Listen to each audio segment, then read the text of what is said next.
Welcome to Reporter 247 channel. Following a week of intense fighting, the true tests of Kyiv's counteroffensive are yet to come. Ukrainian forces remain some distance away from Russia's main defensive line, and the majority of troops prepared for the push are still on standby. Last week, Ukraine launched strikes in two areas along the southeastern front as part of its long-awaited operation. The country reported reclaiming 7 villages but suffered losses, including Western infantry fighting vehicles and tanks. Analysts, such as Rob Lee from the Foreign Policy Research Institute, highlight that attrition will play a crucial role on both sides.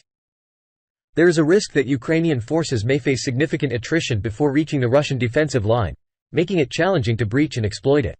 President Volodymyr Zelensky has emphasized that Western equipment, such as battle tanks and armored vehicles, will help protect the lives of Ukrainian soldiers. Russia has prepared numerous defensive positions stretching from western Russia to occupied Crimea on the Black Sea.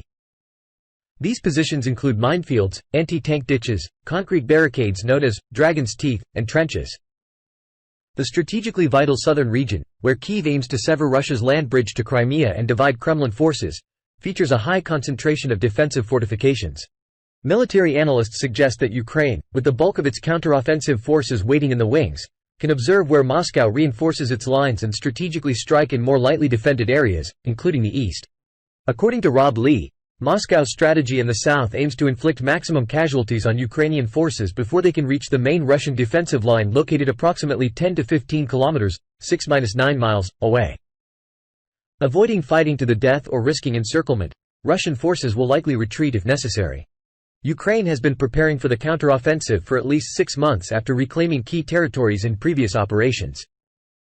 The military has established 12 armored brigades for the operation, with 9 of them trained and equipped by Western countries. Each brigade typically consists of 3,500 to 4,000 troops. Additionally, Ukraine has formed 8 assault brigades comprising 40,000 soldiers drafted by the Interior Ministry.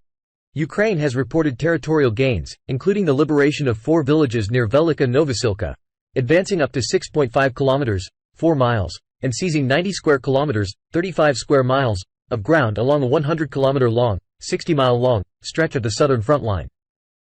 However, concerns have been raised about the halted progress and the loss of momentum in recent days. Ukraine's lack of air power complicates the counteroffensive. Kyiv has been lobbying Western countries for months to supply F-16 fighter jets, but their deployment is still several months away. An information blackout imposed by Kyiv for operational security reasons has made independent battlefield assessments challenging. Russian President Vladimir Putin has portrayed Kyiv's attack as a failure with heavy losses.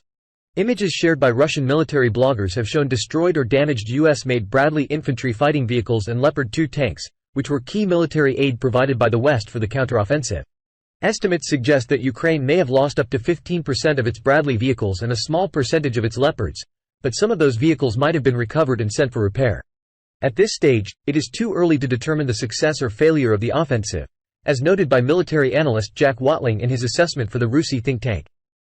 Thank you for watching the video. See you in the next videos. Don't forget to subscribe to the channel to keep up to date with the latest news. Goodbye.